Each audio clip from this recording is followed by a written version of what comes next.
Coming up, a Jewish author reflects on her family's homesteading on native lands and the cost of free land. Plus, a passionate Blackfeet individual shares his devotion to reviving native language. And we delve into a journey of recovery after a cultural center on the Blackfeet Indian Reservation was ravaged by fire. Those interviews, plus headlines, on the ICT Newscast. This program is made possible by the Corporation for Public Broadcasting, a private corporation funded by the American people.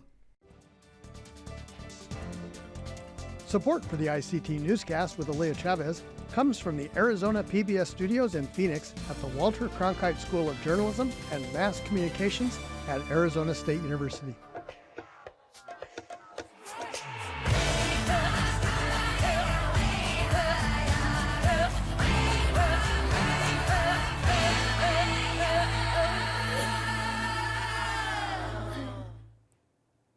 Amidawa Hopa, thank you for joining us. I am Aaliyah Chavez.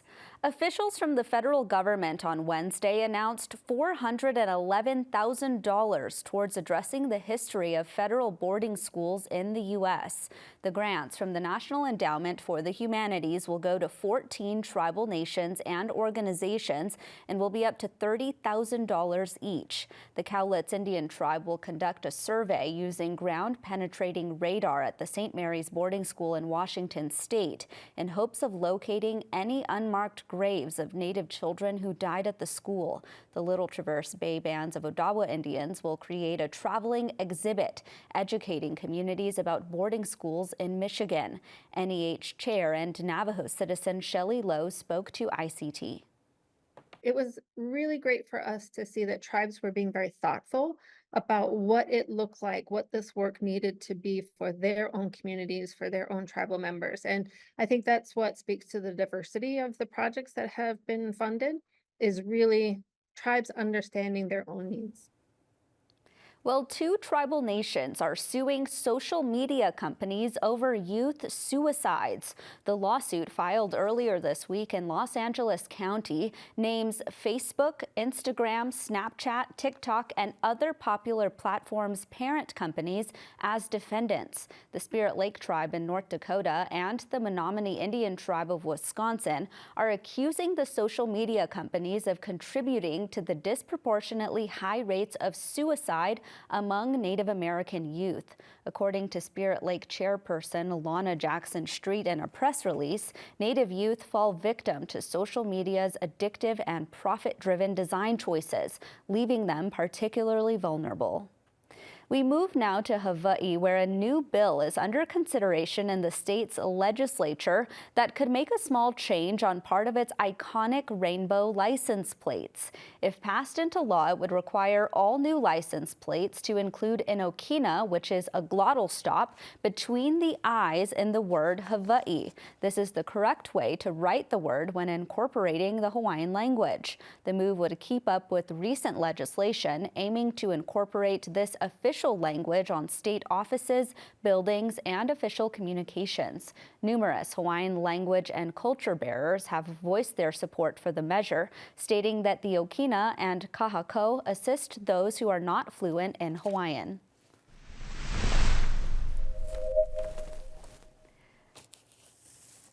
The Homestead Act brought a wave of immigrants to the Great Plains in the late 1800s and early 1900s. Rebecca Claren relates the story of her Jewish ancestors that settled in western South Dakota near the Cheyenne River Sioux Reservation. ICT's Shirley Snavy has this interview. The Center for Great Plains Studies conference confronting the legendary Great Plains featured author Rebecca Claren. She's no stranger to ICT, as many of her stories cover the West and Native American issues. Her newest book confronts her own past, The Cost of Free Land, Jews, Lakota, and an American Inheritance. It tells the personal story of her family homesteading in South Dakota. As you know, I have been throughout my career fortunate enough to write about Native nations and various Native communities throughout the region, and it just it took me such a kind of embarrassingly long time to put the dots together to realize, oh, but my own family's story isn't unconnected from the policies and the legacy of the policies that I've spent all these years writing about. That's my story. I can find myself in that history in the way that I benefited from the cost of those land-taking policies to the Lakota. I found research that showed how Jewish immigrants did so well so quickly in these what they called frontier towns, the places where there hadn't been white people for very long, and Jews, because the class structure was different, Jews could translate their success in business very quickly to political success. And there are all these small communities in the American West where Jews were the mayors or senators. But what no one writes about in those histories is, well, that's because those communities had so recently been taken from native nations, that they were built on broken treaties. And so the way Jews are having this quick success is totally connected to America's treatment of Native people. Listening to the elders in my family and collecting these stories. And also, because I'm a journalist, I couldn't help but be listening to the story and also listening to what wasn't being said, or listening to the stories that were told exactly the same, or the ones, very importantly, that were told differently in different branches of the family, and starting to think about why. What is that telling me too? I also got to spend a lot of time listening to Lakota elders, and that was really wonderful. I had this trove of treasures of my family, because we don't throw anything away, and so I had literally thousands of pages of original documents. I had 30-day diaries that had belonged to my great-grandmother. I had letters written in Yiddish. I had tax returns from like 1911. I had all of this material. And yet, yeah, I wanted to, and I had all these family stories, but I wanted something that resembled a fact. And so I went to the deeds office between 1908 and 1970, when my family owned land in South Dakota. And then I pulled every mortgage that was taken out on those lands. And I created Excel spreadsheets and did math and had people check my math. And what I learned was that when you adjust for inflation, the value of those mortgages is $1.1 million in today's. And they weren't just mortgages, some of them were loans from the federal government when in the 20s, the United States created policy to help farmers stay afloat. And that money made such a tremendous impact on my family's fortune, I believe, because it really helped us create other businesses and buy new homes and move and get a start in America. Claren's family left Russia for America to escape great oppression. My great-great-grandfather was beaten to within an inch of his life in a terrible pogrom. My great-great-grandmother's younger brother the story is that when he was 6 years old, he was conscripted into the Russian army and taken away and converted to Russian Orthodox. My Aunt Etta, who's 91 years old, in the 70s, she has a great interest in history, and she in the 70s interviewed distant cousins of ours who had grown up in the shtetls. Jews could not own land. My great-great-grandfather was trained as a smith, but Jews couldn't be in the gold and silver guilds, so he could only work with tin. I think Jews so often, American Jews, because we have been so oppressed and are still so oppressed, frankly, there's still so much anti-Semitism, kind of often give ourselves a pass on the question of whether we could become part of an oppressive system. And I think, of course, we can. And it's important to muddy those narratives and see the much bigger complexity of these stories. My book came out October 3rd. And the first question I got at Powell's Books on October 3rd was, when you wrote this book, did it make you think about Israel? And then October 7th happened. You know, I think the histories, I didn't set out to write a comparative history of America and the Middle East. I'm not a Middle East scholar, but if you read the book, it's on the page in subtle places that I wanted people to start to make these connections between the way America has treated Native people and the way that Israel has treated Palestinians. And it's not a perfect match. It's not apples to apples, and particularly because so many Jews consider themselves indigenous to Israel. But there are so many rhymes and resonances, and it's so upsetting to me what's happening and in the Middle East and all of the suffering that is happening there. And the way my ears are especially attuned when I hear both Netanyahu's government and Hamas describing the other side with, and as savages, as barbarians, this language that dehumanizes. And I immediately am thinking that's how America described Native people for centuries and justified their extermination. And it hurts me to hear those echoes. Hitler was inspired to treat the Jews in Europe by the way America had treated Native and Black people here, and how even his lawyers, when they were trying to figure out how to diminish Jewish citizenship rights, they studied American laws and history. And I mean, there's so many horrible examples of eugenics, the way that the reservations were the inspiration for concentration camps, the way that people in concentration camps, as you know, were starved almost. And that was an idea Hitler and the Nazis took from the way that the United States didn't feed the Lakota and other nations enough to kind of prevent them from rebelling and having the energy to fight back.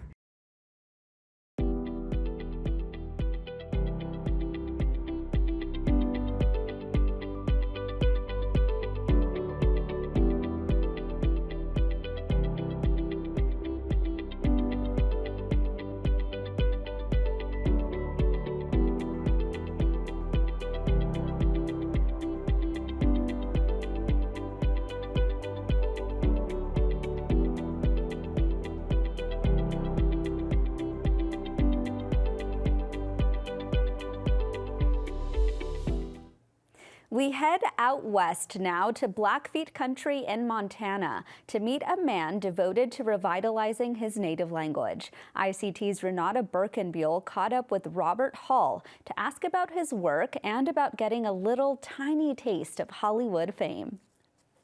Nistonitsinskas unokaigatsis.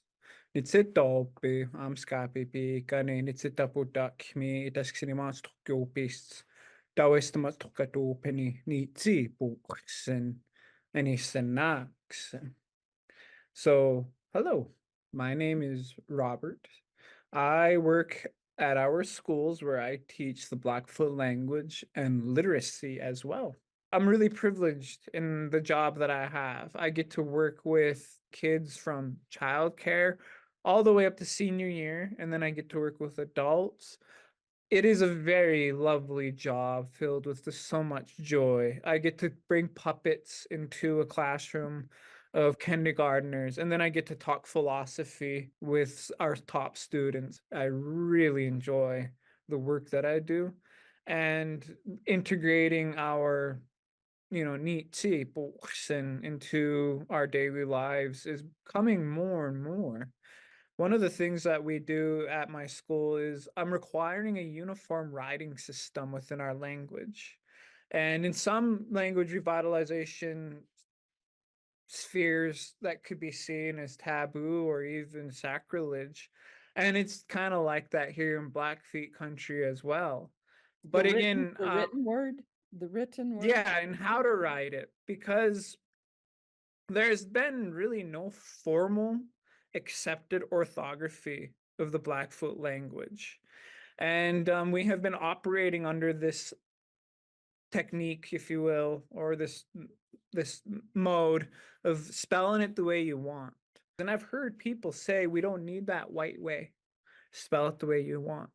And ironically, two things that are somewhat ironic of that statement is reading and writing was developed in 3 different places on Earth. It was developed in China, Mesoamerica, and Mesopotamia.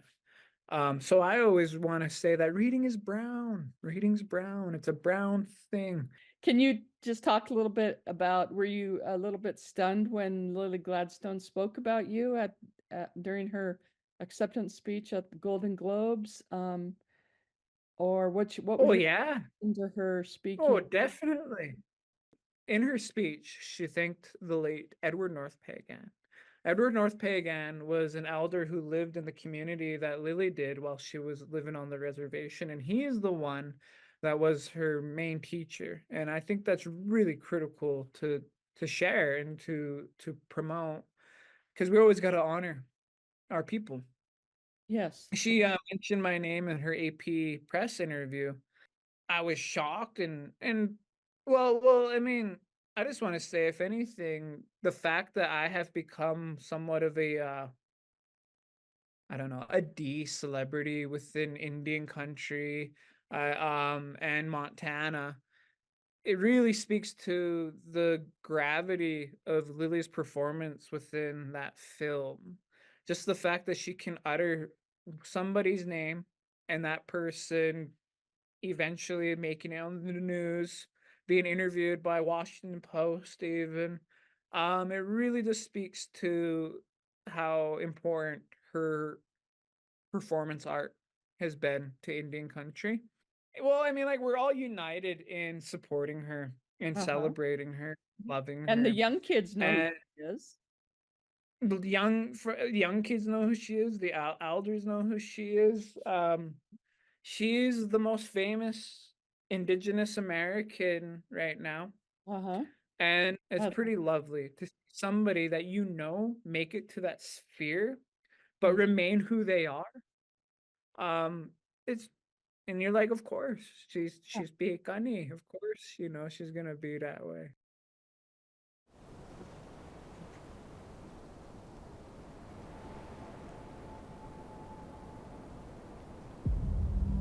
When I think about the reservation and my life there as a kid, it's a time and a place that I really yearn for, because I spent that time with really formative people in my life teaching me what it meant to be Navajo.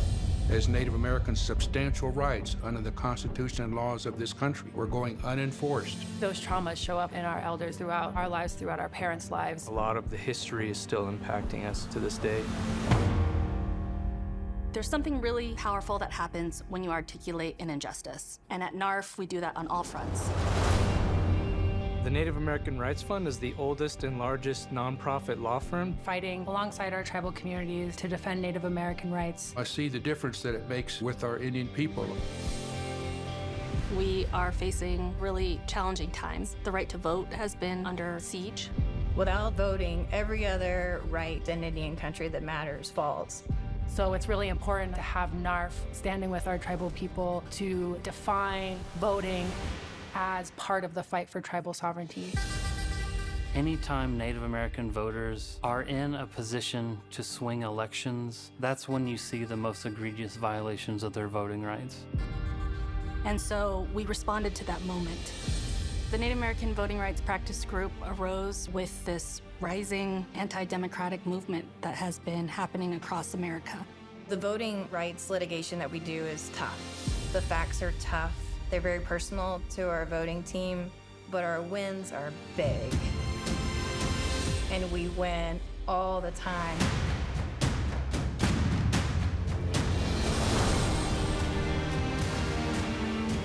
We have to be vigilant in terms of protecting our rights, just like we have these last 53 years. In order to make good on the promise of America, we have to make sure that every Native American can vote and have the ability to effectuate change in their communities. I think that's the way that we collectively move forward. The Native vote matters because it's important, because it makes change in all of the states we work in. When our ballot box achieves justice for Native people,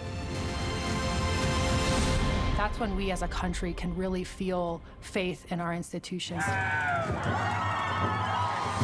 This election year, NARF will be leading the fight to protect Native American voting rights in states across the country. Follow along as we tell our stories from reservations, communities, and on the front lines of democracy. Now is the moment. Join us. 2 women from the Whitefish Lake First Nation in Alberta, Canada, have not been able to vote. Here's an update from our partners at APTN. Chris Stewart has the story. Karen McCarthy has never voted in Whitefish Lake First Nation elections. As a child of a mother who married a non-Indian, Karen did not have status. In 1985, Bill C-31 was passed. It allowed women who married non-Indians to keep their status and participate in elections. But Whitefish Lake First Nation never updated their election code to allow C31ers to vote. They picked and choose who could vote, and because my family were Bill C31s, we were not allowed to vote. So in 2020, I decided to challenge our election, and out of that, it was a judicial review that I requested based on the fact that it's discrimination against my mother's generation, my generation, and my children's generation. Lorna Jackson also was not allowed to vote or run for leadership because she was in a common law relationship. She had wanted to run for council and possibly for chief. In the past 3 years, I was, encouraged by family and everybody else to get married, get ready for the next election. And I'm like, no. I'm not going to be one of the statistics to get married just to, be part of leading our community. I believe you don't need to be married. Like I've been, 11 years with my common law, I'm sure it proves that I'm committed to this relationship. She also went to court saying it was discrimination. Whitefish Lake First Nation is part of Saddle Lake Cree Nation, which did amend their election code in 2017 after a court case. Whitefish Lake did not follow suit. In 2023, a judicial review concluded that preventing members from voting was discrimination, and the band amended their election code. It was a slam dunk case. There's so much precedent that was set. There was very little legal or reasons to exclude us because we are full band members under the Indian Act, being a Section 11 band, where everyone on the general list is a full band member. Lorna Jackson is running for council for the first time on April 12th.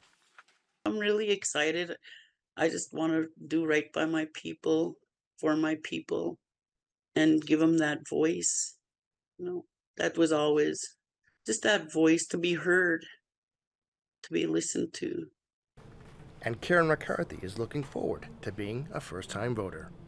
So a week ago, I went to one of the organizations that has posted our voters list in Edmonton, and I went to check to really, so I was told my name was on there, but I had to see for myself. So I saw my name, and I saw my son and my daughter's name. So that, that really hit home. I felt very, very proud of myself. APTN spoke to Chief Stan Houle, who had no comment on the story, and says he is not running for re-election on April 19th. Chris Stewart, APTN National News, Edmonton. This is him?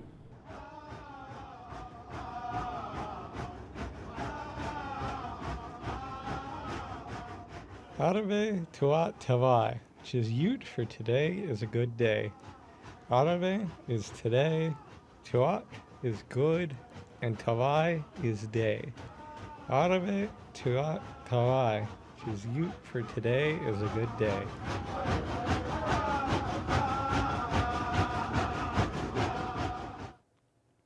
A fire at a cultural center nearly 4 years ago ruined a collection on the Flathead Indian Reservation in Montana.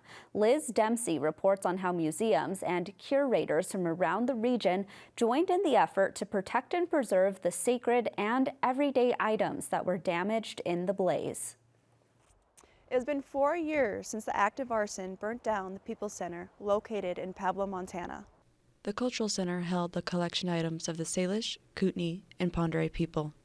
Three Chiefs Cultural Center Director Marie Tarosian witnessed the fire in September of 2020.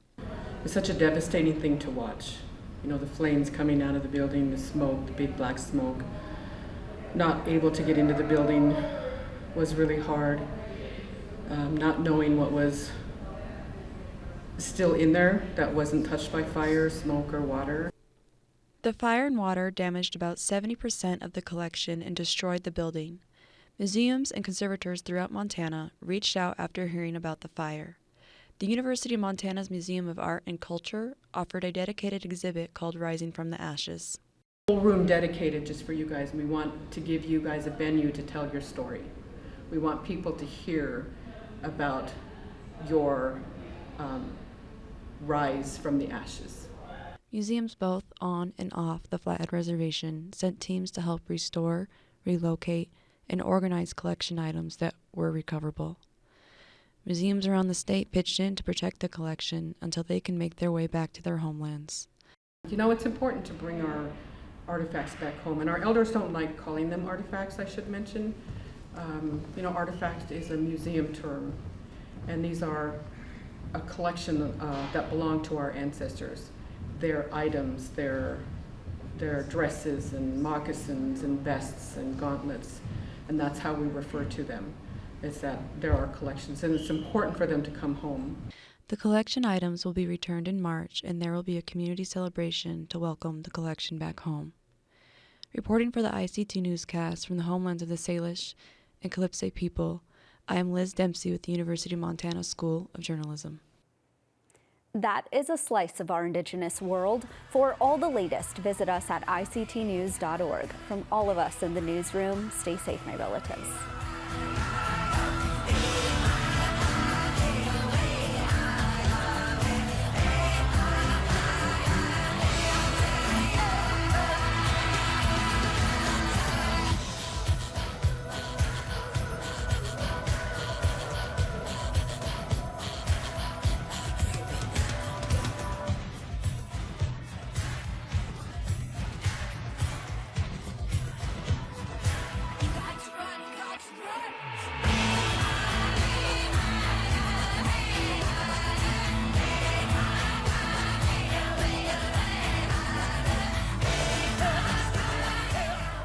This program is made possible by the Corporation for Public Broadcasting, a private corporation funded by the American people.